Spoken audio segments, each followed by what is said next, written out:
Hello, hello, my queens. This is Yasmin. Yasmin, your host, XSM Podcast. And you know what that stands for? That stands for X and the Single Mom. I'm sorry I didn't get back to you a little sooner, but life hitting us all. But queens, welcome back to another episode of XSM Podcast. And you know that stands for X and a Single Mom. Well, queens, this is a topic that I think will help everyone near and dear to my heart. How to deal with an inconsistent co-parent. I'm sure many of my queens can understand exactly where I'm coming from. So this is for my single moms who are doing their best to hold things together while dealing with their child's father who is inconsistent. And what I mean by that is he may show up for 1 week, disappear the next, make promises he does not keep. And then, you know what that does? It leaves you, my queens, with the disappointment your child is experiencing. So I want to be honest with you. This is a topic that hit home to me, so you'll hear a little emotion in my voice. This kind of inconsistency, it doesn't just affect the schedule. It affects your heart because it affects your child's heart. It also interrupts peace in your home. And once again, moms, single moms, you're left with the cleanup, the emotions that goes with that. So today I'm going to do this as a talk and a little bit of workshop because you know I am a professor and an instructor. So sometimes I just talk to you and sometimes I make it a little work. So what I want to do is talk to you about what to do when the father is inconsistent. And I don't want you to think I'm coming from a place of bitterness. I'm coming from, or I should say I'm sharing wisdom. Because this gets to me, but you can't control someone's behavior. But what you can control is how you react to it, how you protect your child, how you protect your peace, and create stability in your home around this. And I hope it makes sense. One of the first things that I want to share with you that you must do is you have to accept it is for what it is. And what I mean by that is you cannot make another person, parent in this case, consistent. You can't. Sad to say, you can't force them to show up, follow through, or all of a sudden, wow, they become dependable when they weren't. But what you can do is you can help mold and stop your child's expectations around their unreliable behavior. So I know you might be thinking to me, wow, like she's saying a lot. Like, what is she really talking about? What I'm really trying to say is that sometimes co-parenting doesn't work out smoothly. Actually, disappointment and inconsistency, I found, is one of the hardest parts because you're dealing with disappointment. Like, you're disappointed for your child and your child's disappointed. So you can't control whether the other parent shows up, but it still affects you because you're involved. So you're probably asking yourself, like, what can I do? You want peace in your home. And it would be nice if you had consistency, and I'm sure you're hoping, is he going to be inconsistent forever?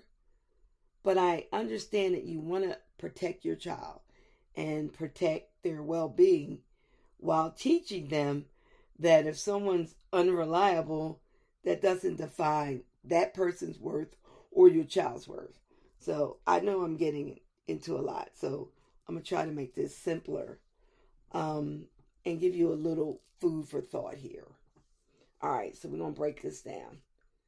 An inconsistent parent, let's face it, can be exhausting. And sometimes that chaos, unfortunately,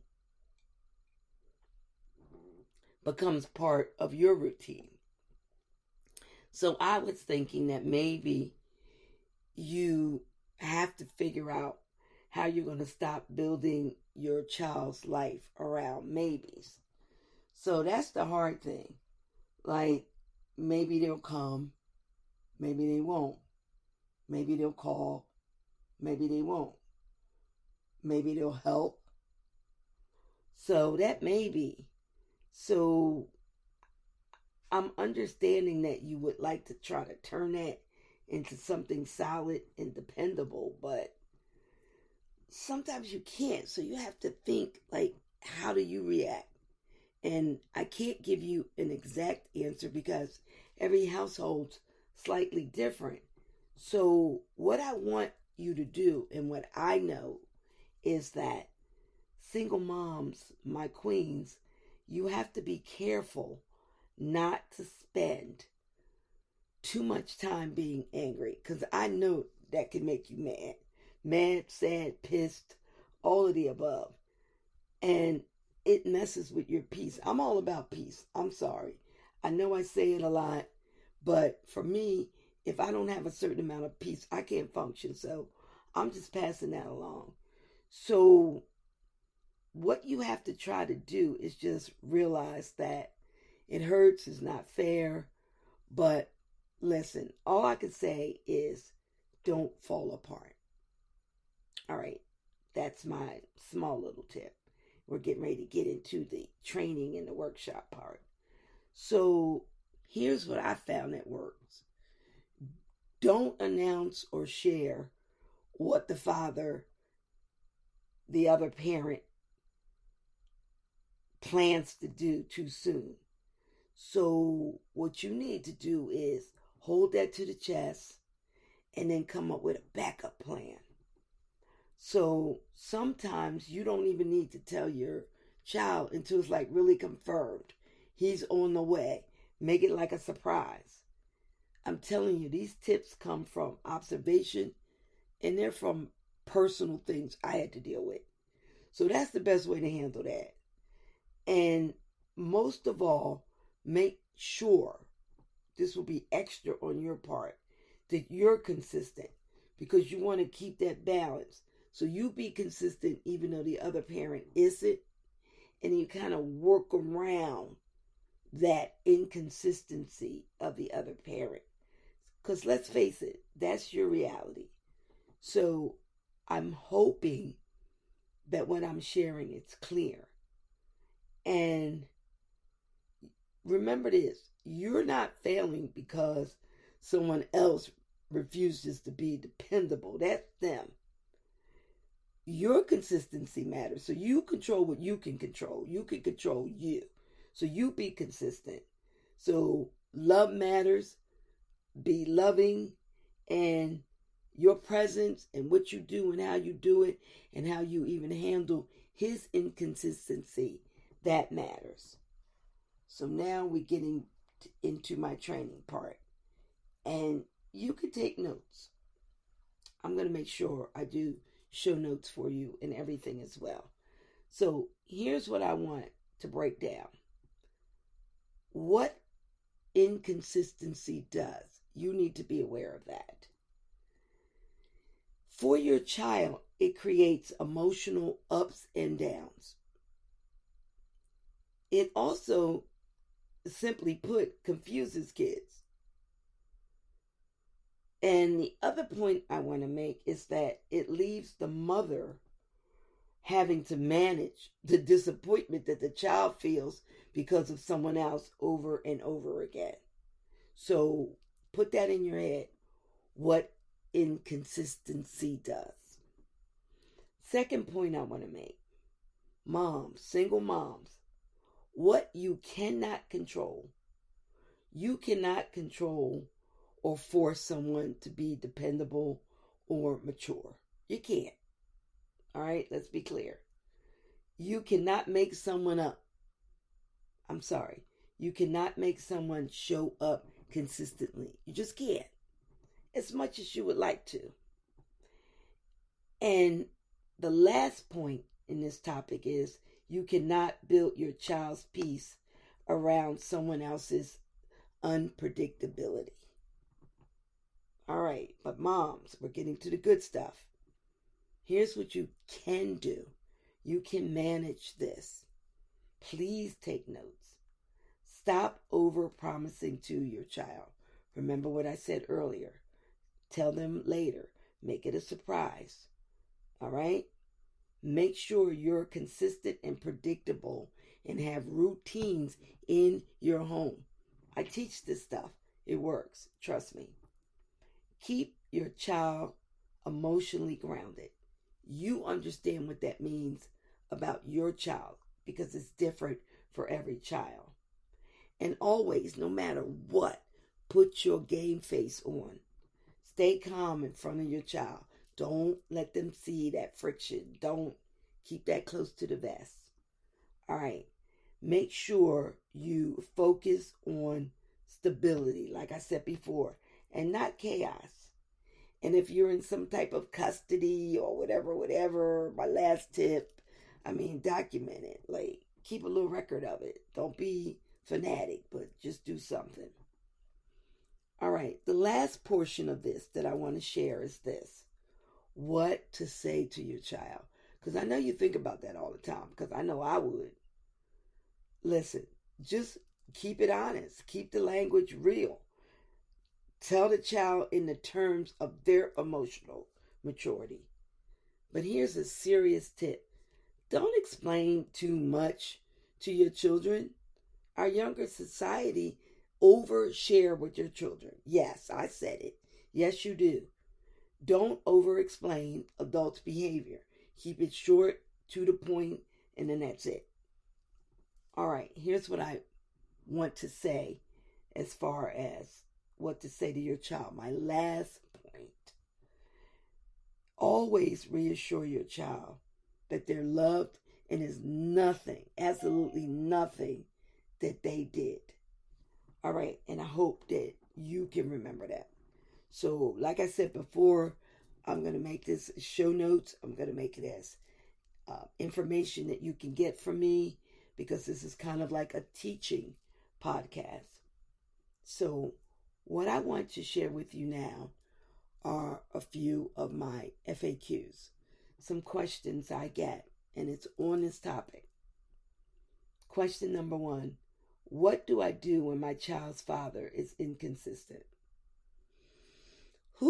Wow, that's easy. All you got to do is make sure your home, where they live, is stable. Don't have the child's expectations built around what the father said they're going to do. Manage that. I gave you those tips earlier. You protect your child emotionally, and then respond from a place of wisdom, not emotion. Chaos gets nothing. Calm, cool, collective, as we used to say in my day. All right, single moms. Number 2, how do I help my child deal with an inconsistent father? Wow, how do I help my child deal with that? All I can say is the way you communicate. You got to keep it simple. But here's what's critical. It has to be age appropriate. Like, what you would say to your 5-year-old is not the same that you would say to your 7-year-old, 9-year-old, 11. You get my point. You're going to have to finesse this throughout the, when it's going on, depending. But my prayer and hope would be that it works and you find a way to make all this work. So just reassure your child and remember that the father, the co-parent's inconsistency isn't a child's fault. So make sure that your home is safe and stable. Make it a place that your child can depend on. It doesn't have to be perfect. It has to be dependable. It has to be where, like, every night, say, you watch TV from this time to this time. Your child studies from this time to this time. They got tech time from this time to this time. Make it dependable. Make it something that they know that works for them. All right, my single moms, we're getting to my point that I hate, where I'm going to have to say so long to you. But what I'm going to do is I want you to know that this episode was something I put together from my heart. I want to share to single moms everywhere and let you know, remember, queens, the load is heavy, but it doesn't mean that your house has to feel heavy too. You do your best. You pray to the God of your understanding. I want to ask you that if this podcast makes sense to you, if you care about it, to share. I want you to reach out to me at xsmpodcast@gmail.com. I want you to go to my website. The website is for you. That's xandthesinglemom.com. So the only thing I could say for now is later, queens. And please share this. Thank you. Thank you so much for listening to another episode of X and the Single Mom Podcast. So long for now. Bye-bye.